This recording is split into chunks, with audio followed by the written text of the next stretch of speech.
Sharanam.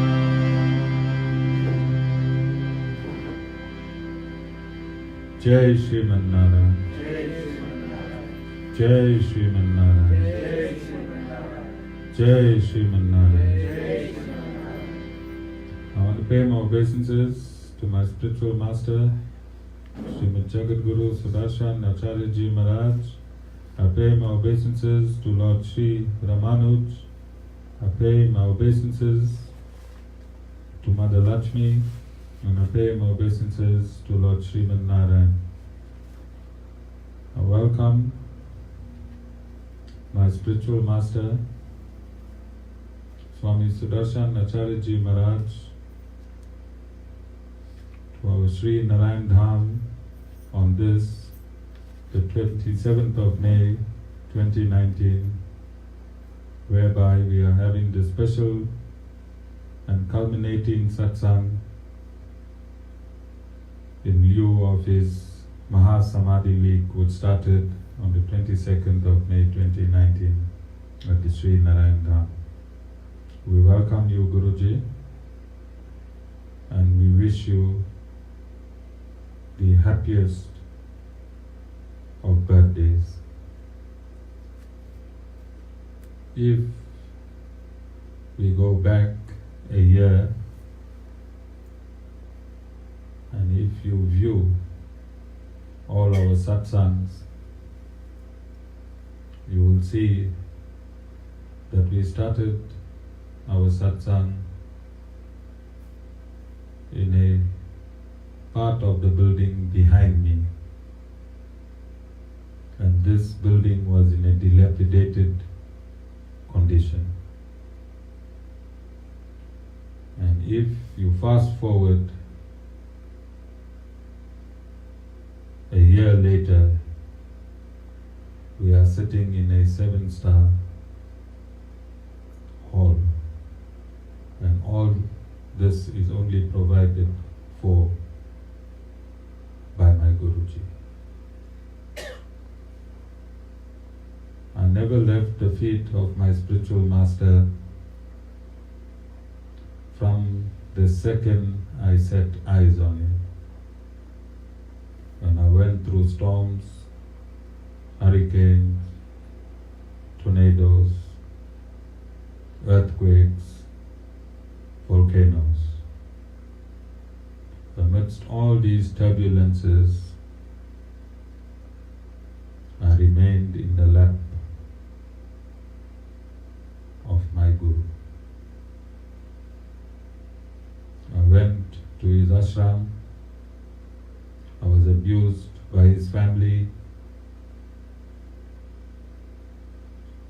I was abused by his devotees here in South Africa.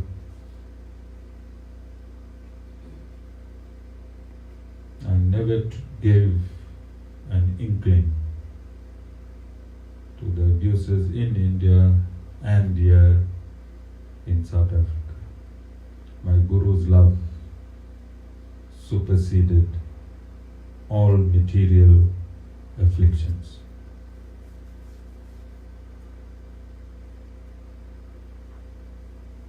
I promised my Guru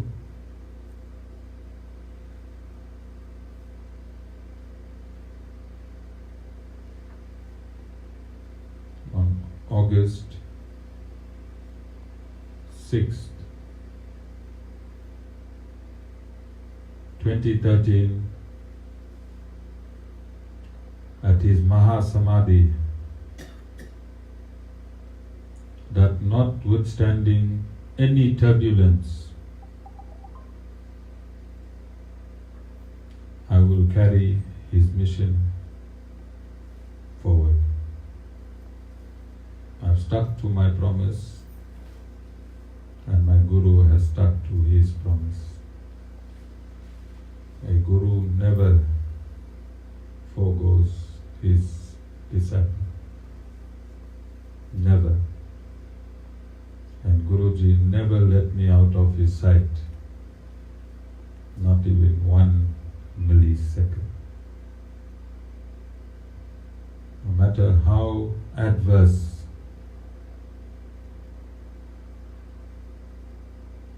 path became, and my relationship with my spiritual master was endorsed and solidified,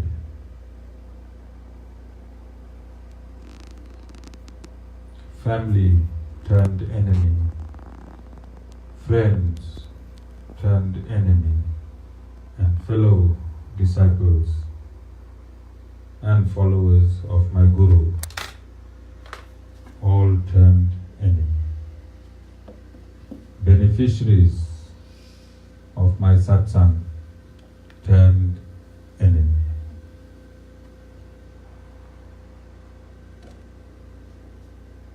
My relationship with my spiritual master and his relationship with me could not be shaken. Nobody could part us, and nobody will part us. I love my Guru, and my Guru loves me. And that is the only requirement in a Guru-disciple relationship. You don't have to know the Vedas. You don't even have to know who God is. You don't have to know anything. If you love your Guru will love you 1,000,000 times more.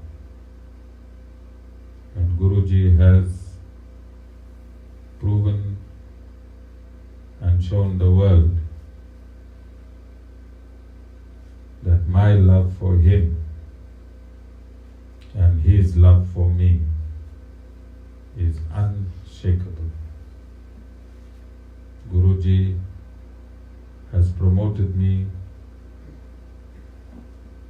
as his foremost disciple, for I am the only disciple of his that is promoting Vishishtadvaita philosophy to the Western world.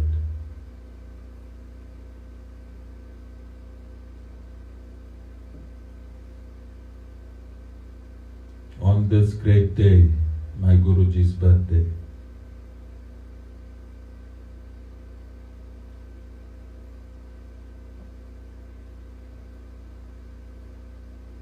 I want to place the Bhagavad Gita that was translated and commented upon by Lord Sri Ramanuj 1,000 years ago. I want to place this Bhagavad Gita at the feet of my spiritual master in terms of the foregoing discussions that I will be presenting at every satsang until the Bhagavad Gita is completed. 18 chapters of the Bhagavad Gita is completed. And in honor for my love for my spiritual master and his love to me, I dedicate this discussion of the Vishishtadvaita philosophy of the Bhagavad Gita to Guruji on this day, the 27th of May, 2019, on his birthday. Last year, we presented to Guruji the Sri Sudarshan Goshala, and this year we present it to him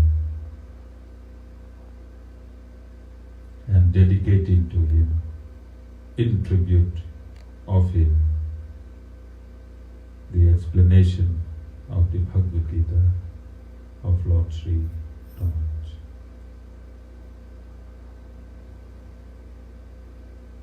Over time, many gurus have come to the West with a slice of the Bhagavad Gita. And for the very first time, straight and direct and live from the Sri Narayan Dham in Durban, South Africa. We're not going to give you a slice.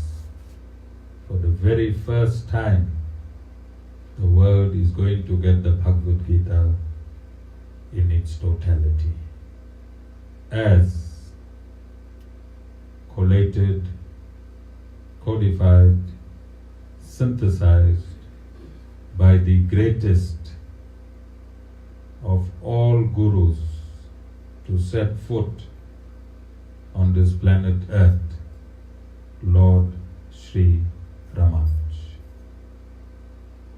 So the Western world, for the first time, in English, is going to get the entire Bhagavad Gita, a discussion on the entire Bhagavad Gita.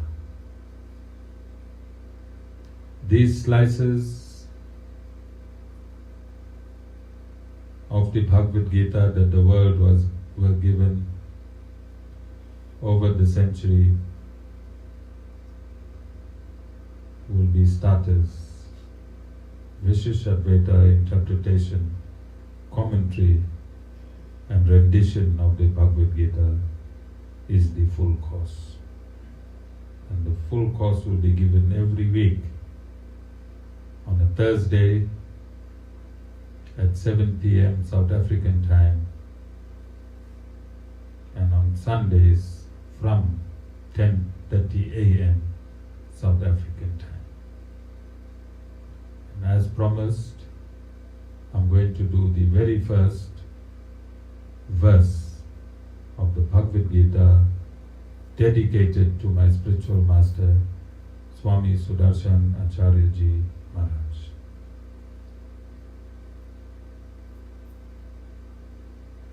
I will be making no opinions of my own in this discussion, as Lord Sri Ramanuj did not make an opinion of his own 1,000 years ago. I am only refreshing the Bhagavad Gita of Lord Sri Ramanuj 1,000 years later. However, I'm going to discuss life in this day and age and connect it to the Bhagavad Gita that was spoken 5,000 years ago, to show that the Bhagavad Gita is eternal, and eternal means yesterday, today and tomorrow all in one. Eternal means yesterday, today, tomorrow all in one.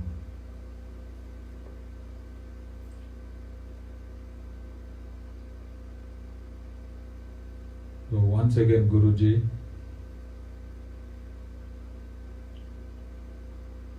on behalf of all of us here at the Sri Narayan Dham, there were many that worked hard to make this day possible, and we wish you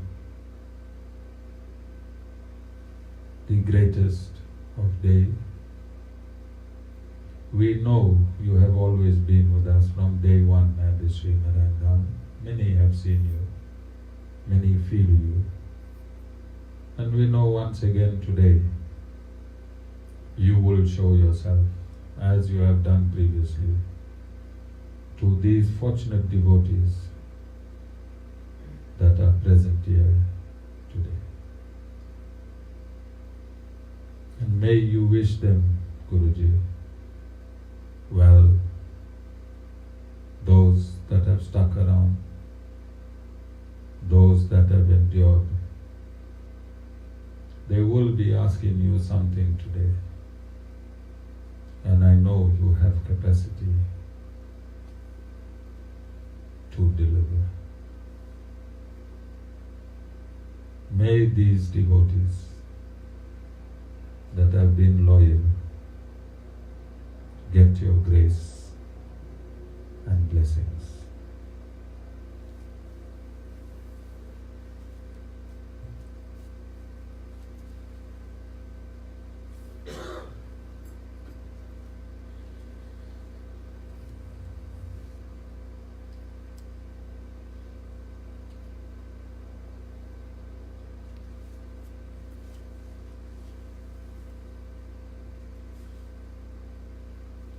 Chapter 1.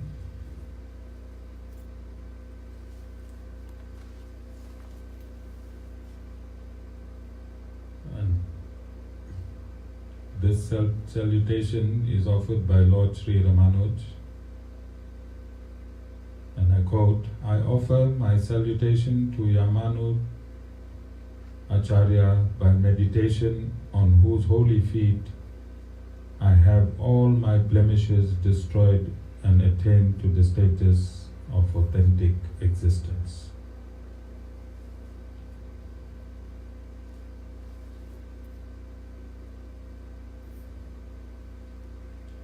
I would ask Swami Vishwadhar, who is transcribing this discourse, to include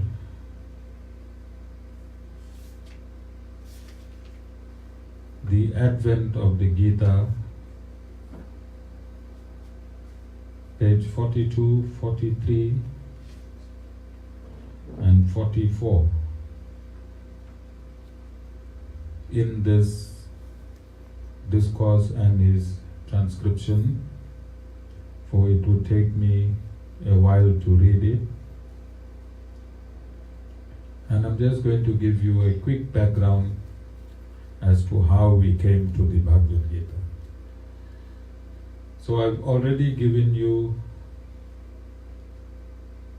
6 parts of the background to the Bhagavad Gita, and I've explained to you that the compiler of the Bhagavad Gita is the father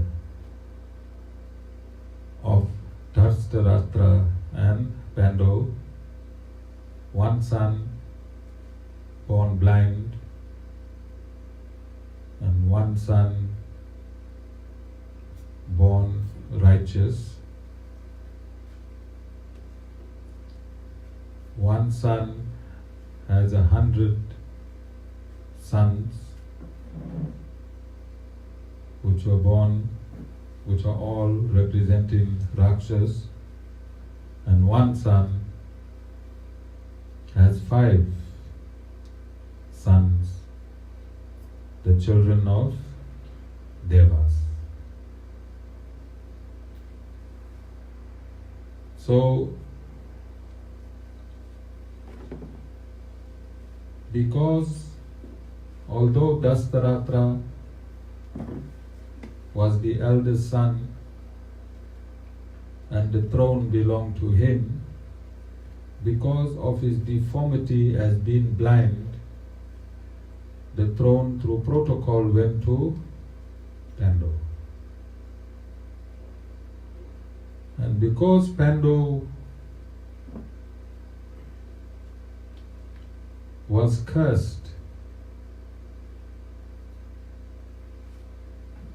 by the sage to pass on if he was involved in a sexual act, Pandu had the sons from 5 sons from 5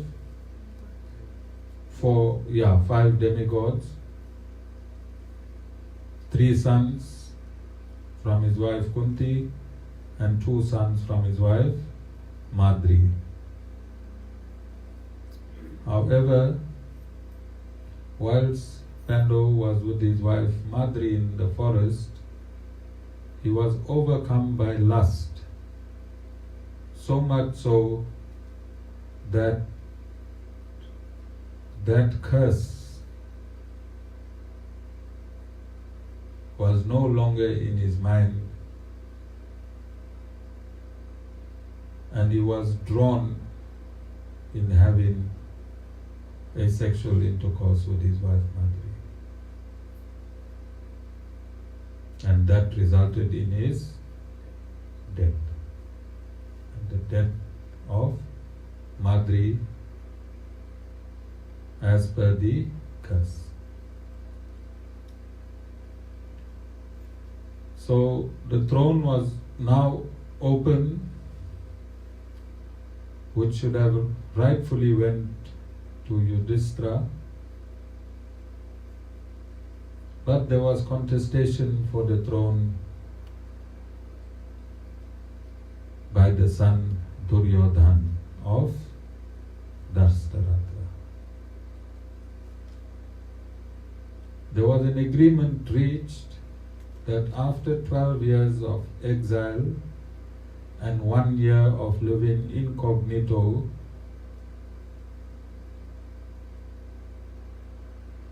the Pandavas will get half the kingdom.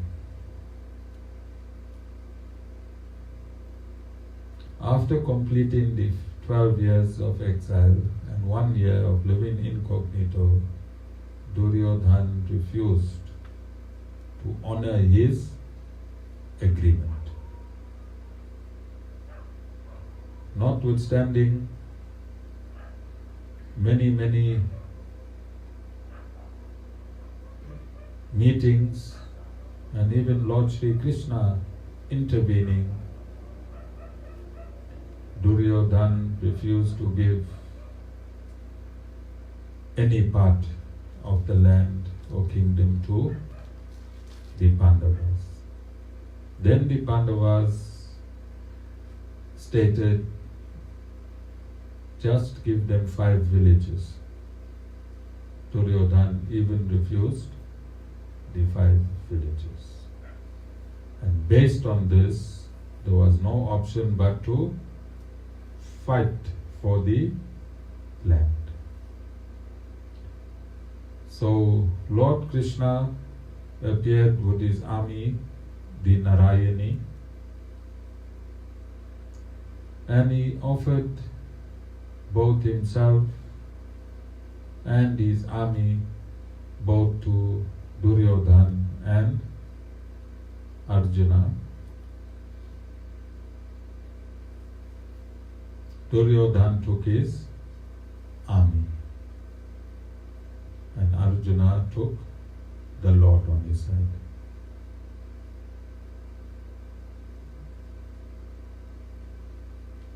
This war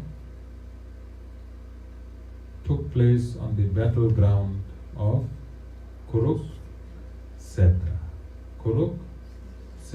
Kuruksetra means the land of the Kuruvas.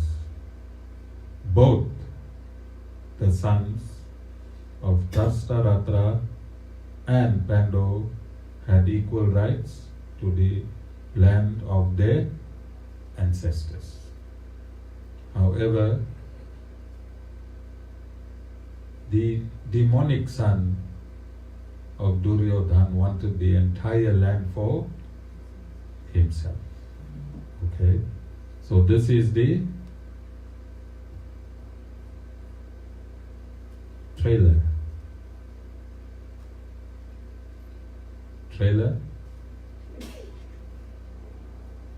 So remember trailers to the main movie. Alright? So I want to do a discourse on the very first verse. And the first verse is, and I quote as follows: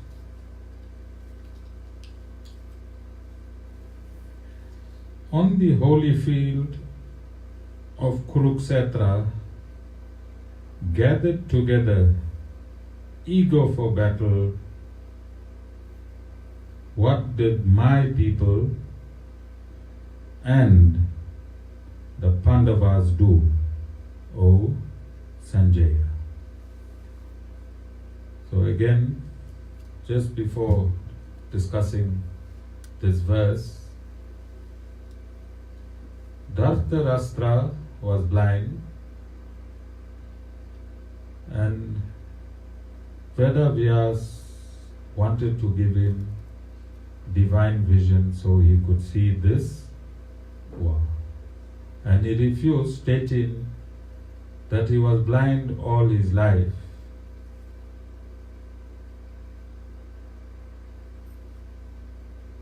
What would this sight, would this divine vision do for him? And based on this, he refused. So Vedavyas endowed Sanjaya with divine vision so he could see from kilometers away the actual battle at Kuruksetra. Not only see, he could even think. He could even think what the soldiers were thinking at Kuruksetra. So Sanjaya is with Dhartarashtra, and through his divine vision he will explain the battle of Kuruksetra to Dhartarashtra. And this battle is taking place a few kilometers from where Dhartarashtra and Sanjaya is. Okay? Based on that, he asks this question. And this type of discussion and words used is the problem that we have in every institution, every society, every country, and every family. Every temple, every ashram, every mosque, every church. This type of wording in a question, and I'm going to read it again to you.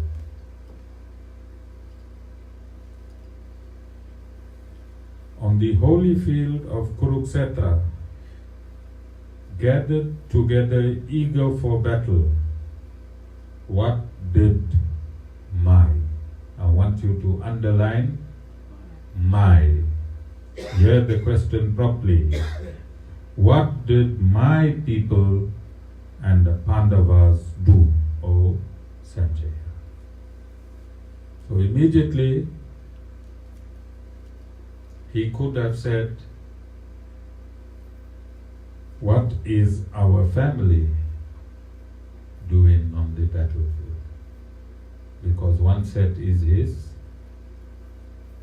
100 sons and the other set are his nephews. He could have said, what is the family doing on the battlefield? But how did he phrase this question? What are my sons doing? And what are the sons of Pandava doing? So immediately he drew a line of distinction between his biological children and those children of his brothers. And he showed immediately that he is biased or partial to the truth. Didn't he?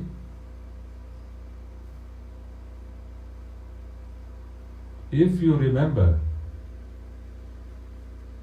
when Duryodhan was born, what sound emitted from his mouth?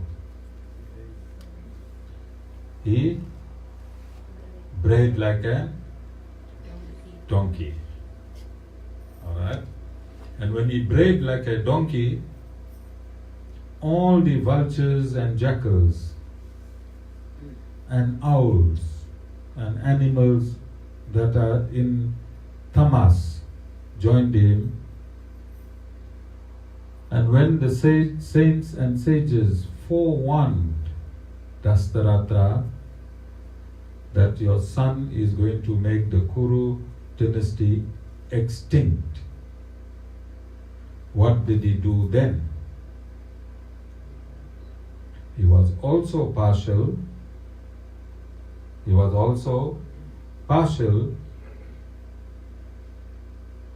For had he heeded their advice,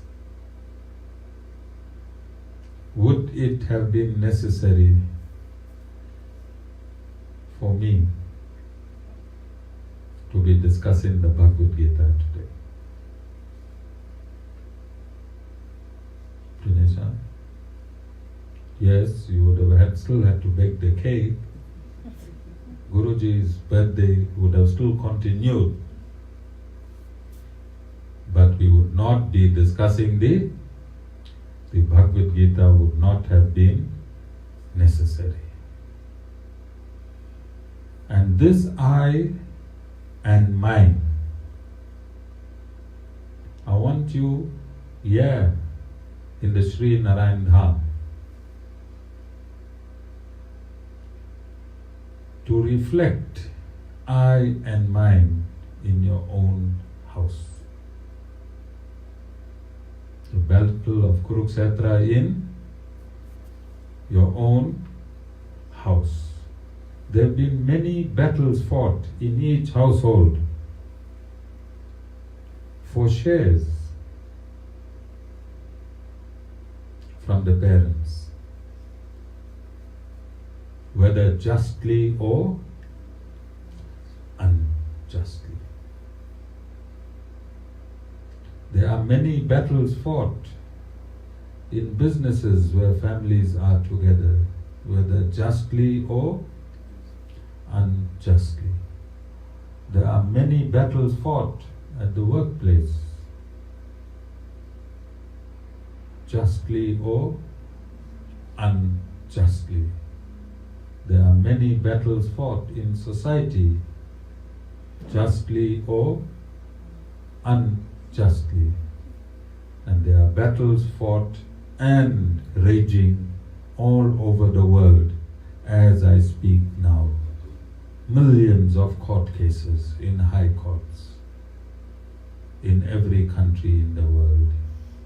Somebody wants to usurp some other person's property. Somebody wants to take something that does not belong to them unrighteously and forcefully. Countries have been invaded, and the greatest country, the spiritual guru country, the spiritual master country, India itself, was usurped by the Muslim Mughals and by the British itself. Unjustly.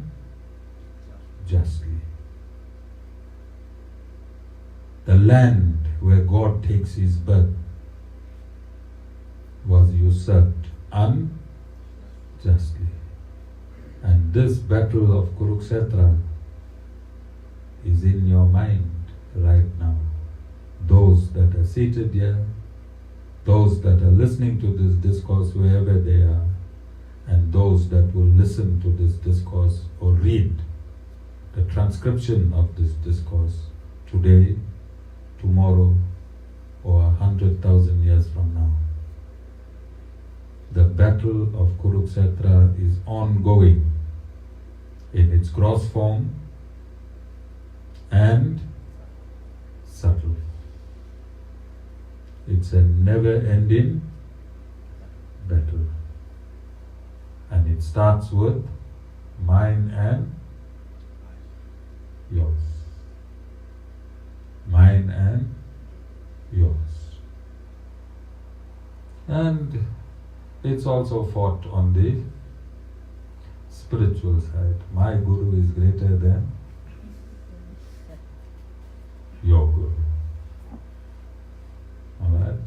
My Guru is greater than your Guru. So it's a bittersweet day today. It is a bitter-sweet day. On one hand, we are celebrating Swami Sudarshan Acharyaji Maharaj, my spiritual master, his birthday today. As we are celebrating his birthday, the battle of Kuruksetra is going on in the ashram that he sacrificed his entire life to build. The trustees and one son is on one side, and his entire family is on the other side. Everyone has forgotten Guruji's truths. Everyone has forgotten Guruji's principles. Nobody cares for Guruji's principles. Now they're fighting over the ashram and its belongings. So the battle of Kuruksetra is currently playing out in my own spiritual master's ashram because of the word mine and yours.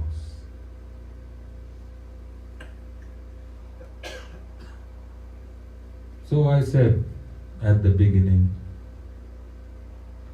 that I am going to give the Bhagavad Gita a different dimension, so that I want everyone in the world, whoever is alive, to live in these discussions and travel with me. Lord Narayan, Swami Sudarshan Acharyaji Maharaj and Lord Sri Ramanuj, through this Bhagavad Gita by your own experiences. Learn from this Bhagavad Gita, because this Bhagavad Gita is alive in the life of every human. One aspect of this Bhagavad Gita is vibrating in your life right now.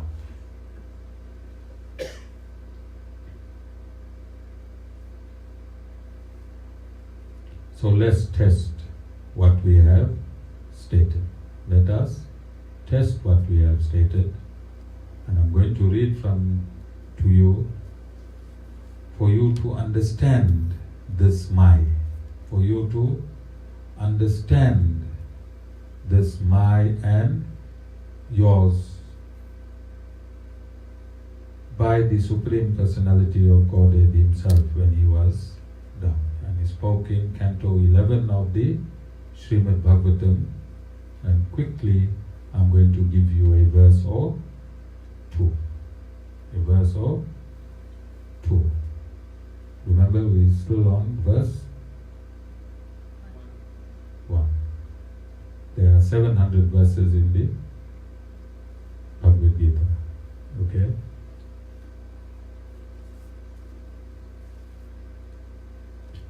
So I want to start from the Upanishads. From the Upanishads, and the very first Upanishad is the Isa Upanishad or the Isopanishad. So quickly I'm going to read a verse from the Isopanishad, because I have stated that the Bhagavad Gita is the essence of Sanatan Dharma, and that is our topic line. Bhagavad Gita, the essence of Sanatan Dharma, and the Upanishad is one of the foundations of Sanatan Dharma. So I'm just going to read a verse from here quickly.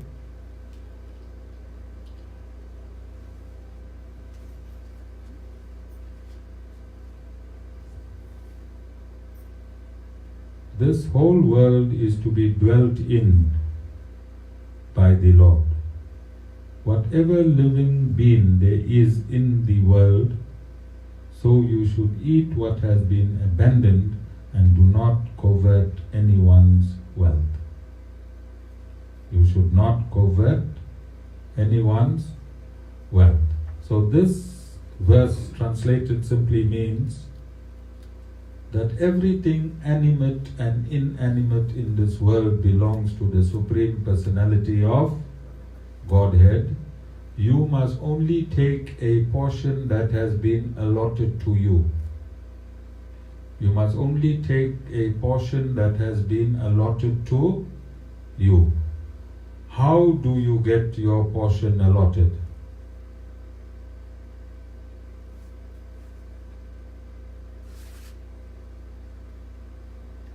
Ona?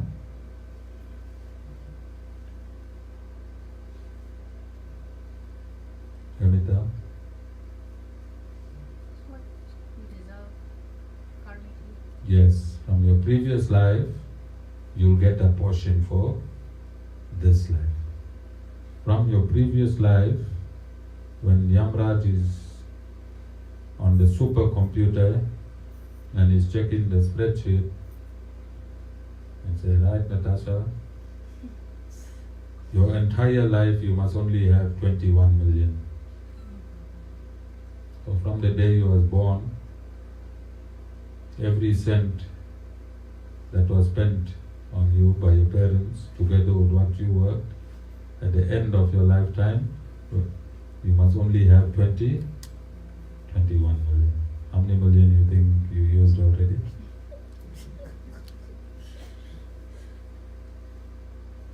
Okay, so that is your portion. Natasha, don't take a portion of Fona. That's her allotment, right? So basically, Isha Upanishad is the very first Upanishad, and it's making it abundantly clear. Only take what God has allotted for you by your own actions in your previous life. Do not encroach on other people's properties or belongings. Okay?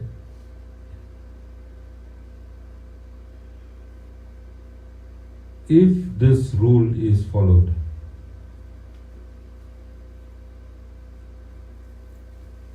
would this battle of Kuruksetra have taken place? Will the battles of Kuruksetra currently in the world be taking place? Will the battle of Kuruksetra currently in your family and in your own home be taking place? If everyone just lives according to his allotment by the Supreme Personality of Godhead. So we want to examine now that you come in to this material world with a specific allotment. Then what is it that causes us to divert? What impulsion we have to divert from what we have already? Greed. Bona, are you greedy?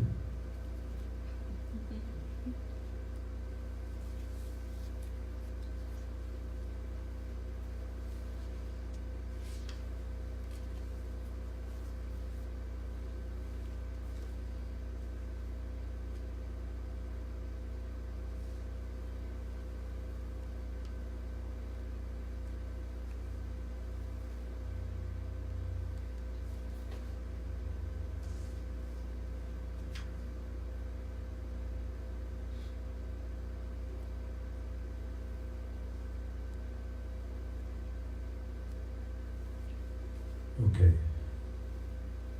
Srimad Bhagavatam, Canto 11, Chapter 25, Text 1. This is Lord Shri Krishna speaking, and he states, and I quote, "The Supreme Personality of Godhead said, O best among men, please listen as I describe to you how the living entity attains a particular nature by association with individual material modes." So God is now going to explain to you why you do not want to live in your allotted shares that He has given. This explanation is from the Supreme Personality of Godhead, Lord Sri Narayan, who has taken his birth as Lord Sri Krishna on this earth, and notwithstanding the fact that we are in the battle of Kuruksetra itself, both as the entire globe, our globe, Earth, is in Kuruksetra at the moment, is it not? Yes, our country is experiencing the battle of Kuruksetra, is it not? One state president left, another state president replaced him, but the components of the squanderers are still deep-rooted in government, aren't they? So the battle of Kuruksetra is still there, and they are coveting whose money? Our tax money, is it? So our money is being stolen by force at the moment. At the moment, right now, the government is stealing our money. So the battle of Kuruksetra is still on, because they are saying the money belongs to them. They say this is my money. I earned it as a freedom fighter. I fought for this country. I put this country where it is today. I got freedom in this country. Therefore, I must put my hand in the cookie jar and take more than that one cookie that I deserve. So right now in South Africa, as I'm giving this discourse, currently Kuruksetra, the battle of Kuruksetra is happening at this point in time. Lord Shri Krishna is now going to explain how this battle of Kuruksetra takes place.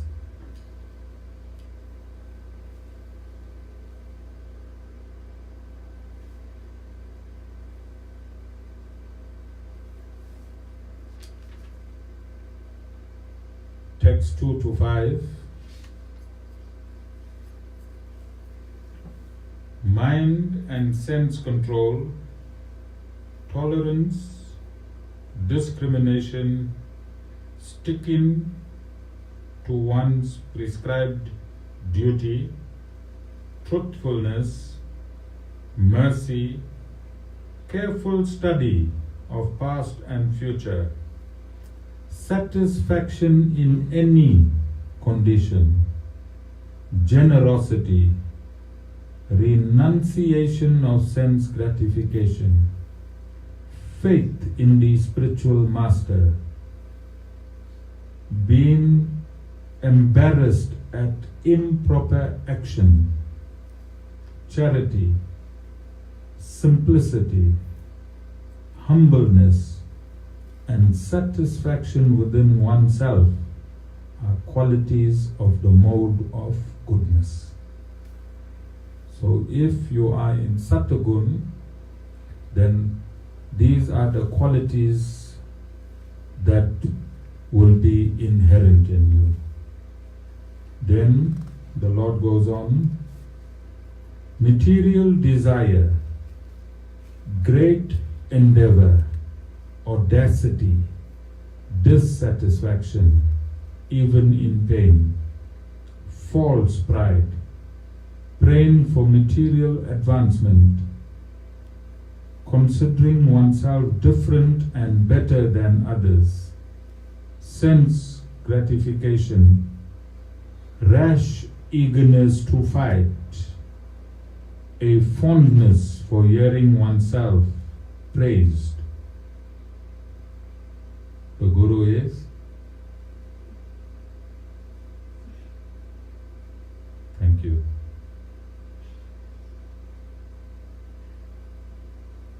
The tendency to ridicule others, advertising one's own greatness, prowess, and justifying one's action by one's strength are qualified as a mode of passion. Mode of passion is Rajogun.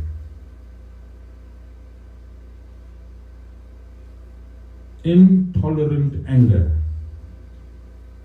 stinginess,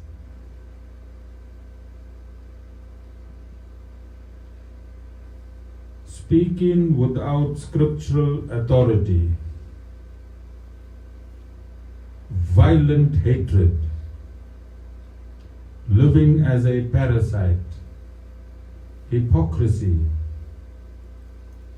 chronic fatigue, quarrel, lamentation, delusion, unhappiness, depression, sleeping too much, false expectations, fear, laziness constitute the major qualities of those in the mode of I and mine. The ordinary transactions of this world, which are carried out through the agency of the mind, the objects of perception, the senses, and the vital airs of the physical body are also based on the combination of the modes. Text 7. When a person devotes himself to religiosity, economic development, and sense gratification, the faith, wealth, and sensual enjoyment obtained by his endeavors display the interaction of the three modes of nature. Okay, so I'm going to stop there. And I want to just briefly summarize what we have discussed. So, inherent in material nature itself are three binding forces called gunas. Gunas mean rope. Gunas mean rope. These three gunas are Satagun, Rajogun, and Tamogun. Satagun means you are in the mode of purity. Rajogun, you are in the mode of passion and attachment. And Tamogun, you are in the mode of total ignorance. Which mode do you think Dastarastra is in? Which mode? He's in Rajogun, tinged with Tamogun. All three of these gunas operate in your body simultaneously. One is more prominent than the next. At this point, when he asked, what are my sons doing and what are Pando's sons doing, he is in Rajogun. He is in Rajogun because in Rajogun you are selfish. You are selfish. When you are selfish, you will ask about mine and yours instead of ours. Right? Remember, there's family ties here. There's a biological link with his sons and his brother's sons. So instead of asking what our sons are doing. He said what my sons are doing and what Pando's sons are doing. So his mind at this point in time is in Tamogun. And when Tamogun is operating, you are selfish. He was in Tamogun all of his life, because when his son was born and he was warned that if he does not let go of this son, then one day this son will destroy the Kuru dynasty. If it was someone else's son, would he have taken heed? Yes. But because it was his son, he did not take heed.